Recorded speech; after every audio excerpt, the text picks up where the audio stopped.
Hey everybody, it's Shelby Blankenship here from MMOA. I'm one of your fabulous TAs, and this is my husband Corey. He is one of my the co-owner of Stave Off with me, and he's also a strength and conditioning coach. He also has a CF level 1, and then he's also a Metro firefighter. Today, what we're going to be talking about is diabetes and using a CGM monitor to kind of help filtering when it comes to exercise, how people's blood sugars are, and why we even care about what people's blood sugars are.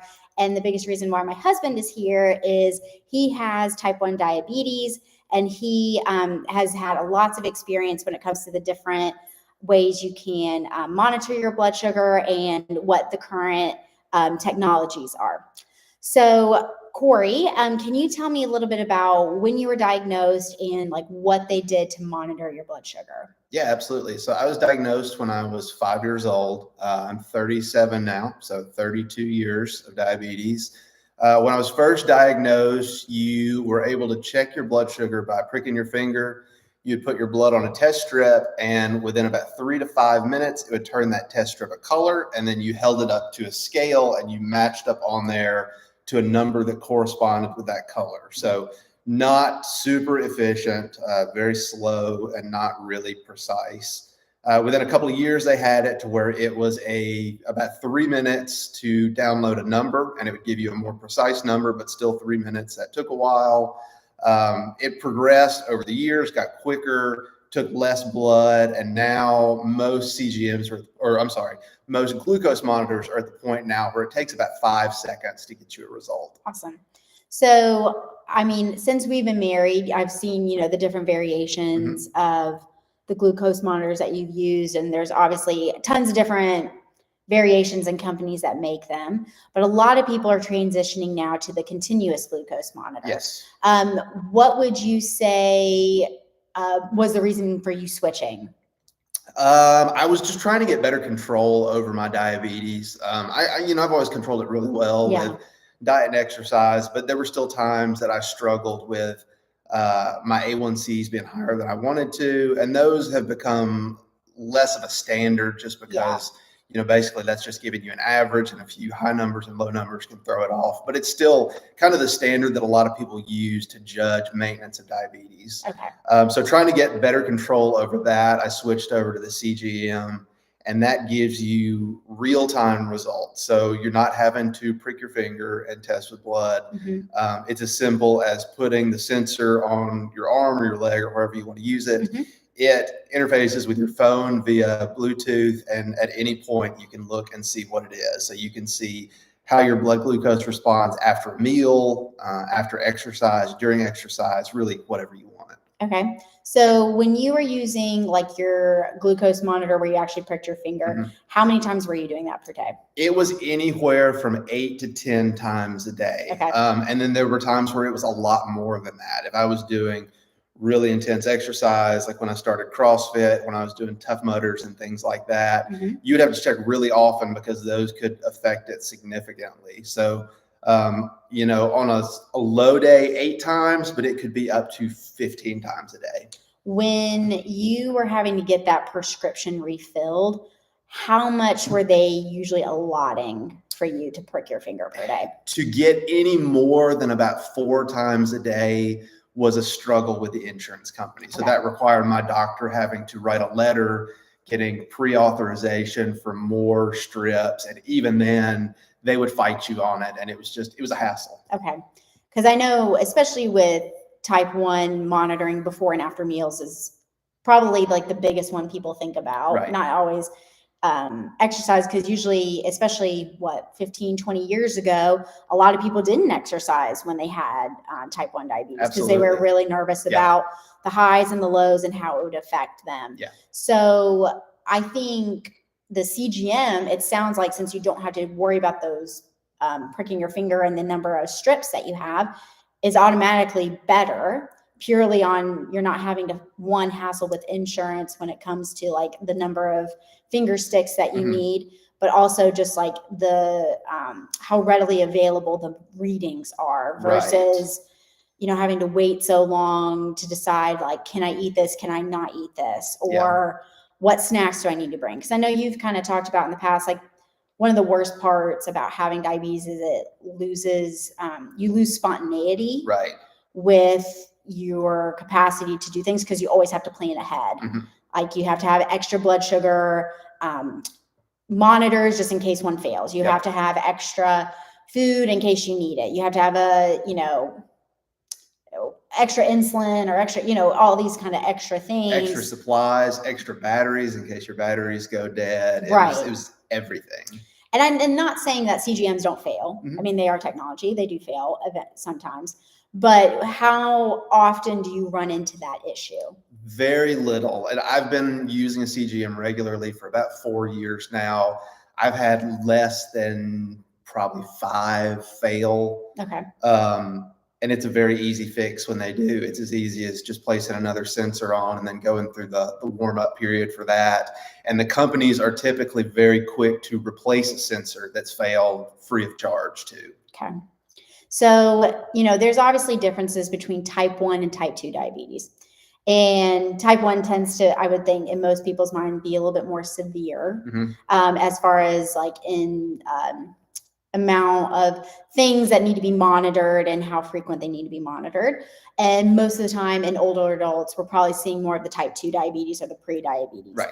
Not saying we definitely can see type 1, but for those who have type 2 diabetes, what, from a firefighter standpoint, because you see a lot of medical calls, what do you see tends to be like the issue when you go on calls? So like what are their blood sugars and how often are they monitoring them? It tends to fall into the extremes. Most of these people are not monitoring their blood sugar well at all. I mean, we had someone recently who ended up having to have a foot amputated, and he had not checked his blood sugar in over a week, he said. And I think it was 875 when we checked it, which is so far above what it should be. But we also run into people who, because they're not checking it, it's going low and they're not aware that it's dropping and find themselves in a situation where they become almost unresponsive and are not able to take care of themselves because of it. And I would say probably, and one of the biggest things at MMOA we really kind of strive for is trying to give people the most independence as possible and them being aware of things they need to monitor and trying to limit like the extra stuff. So having something like a CGM is really nice because it's a quick, like literally like you swipe it with your on your arm or your leg or wherever it is. And it's a quick reading, not only for them, but also for y'all. Right. Like you don't have to go get the finger stick kit. You don't have to do all these extra steps, which is really nice, but it also monitors them throughout whatever they're eating. Because I know you and I have done this where I don't have any issues with diabetes. However, I wanted to see what my blood sugar was doing with certain meals, and ours do not do the same things on the same meal. No. So like, if he had rice, it might spike it, 50, 60 points. But for me, it might be like a big spike. And then my insulin will automatically kick in a little bit faster just because I have insulin already in my body. But I'll get more spiking rather than just like this gradual kind of, I'm going to call it like the little kid roller coaster. Like we want the little kid roller coaster. We don't want like the big kid where it's like up and down, up and down, up and down, because that's where, you start getting other issues pop up, whether it's other comorbidities. One thing that I noticed, especially with older adults, is blood sugar is so imperative to healing, whether that's internal things or wounds. I mean, I can't tell you how many times people talk about like they have like diabetes and then they don't regulate their blood sugars. And once it gets over 200, like the wound healing basically stops in your body because it's just trying to keep you alive at that point. So we want that kind of 90, 120 realm is where we kind of want to shoot for. And so if people really struggle with knowing where they're at, again, like Jeff Moore always talks about, like data helps drive results. So if you can monitor that and help them kind of regulate that, one, you're going to help with wound healing, but also with exercise. So let's talk a little bit about exercise for you. With doing like high intensity training, what are some things that you need to monitor and kind of be aware of? it's really big to know where you're starting blood glucose wise before you go into one of those training sessions.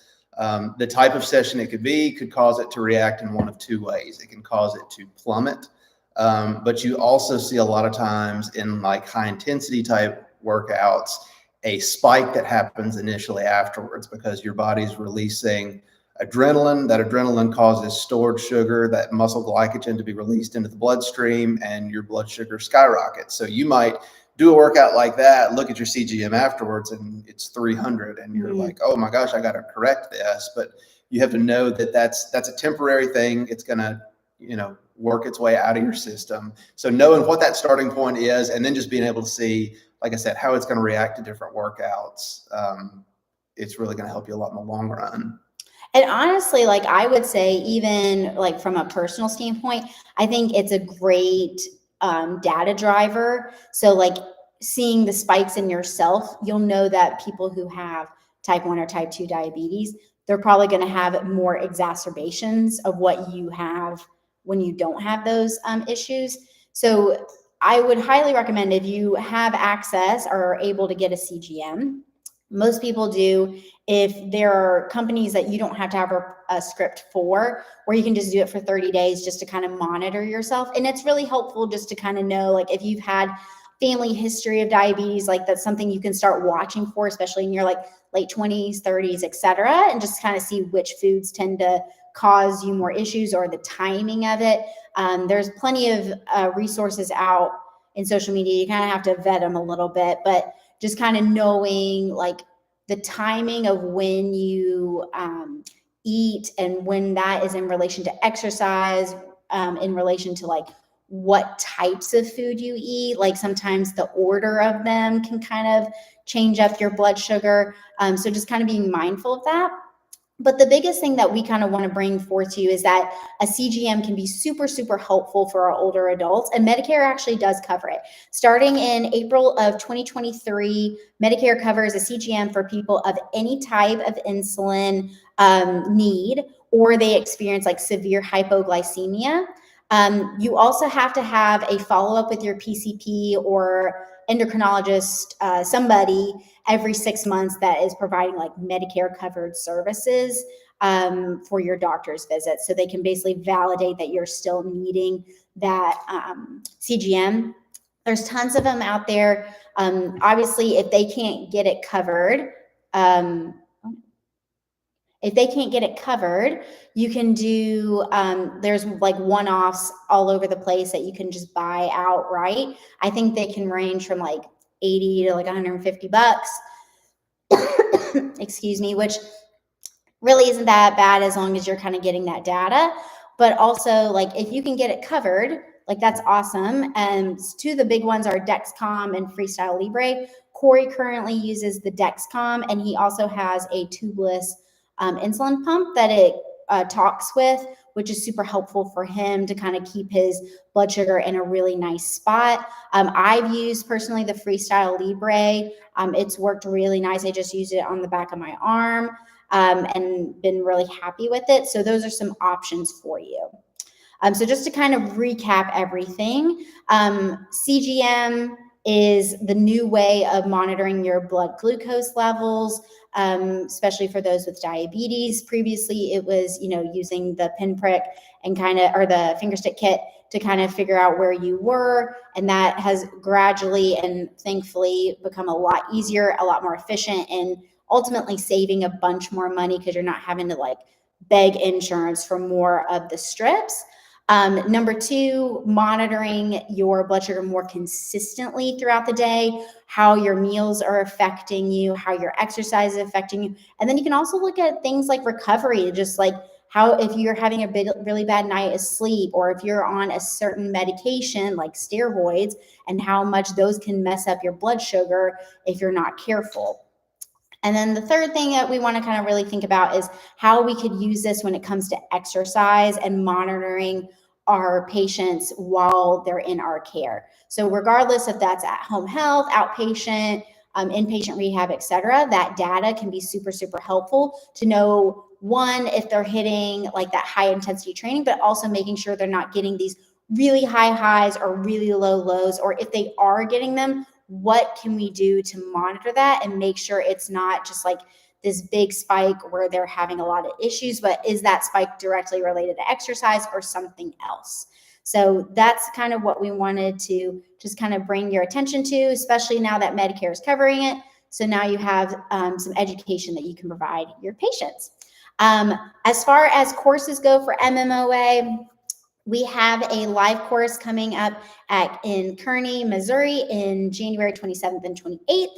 We have another one February 17th in Oklahoma City. And then L1 will be starting again March 13th. And then L2 will not be until May 16th. So make sure you get your spots so that we can see you and have so much fun. If you have any questions about this topic, please let me know, and I will definitely ask the expert if I don't know.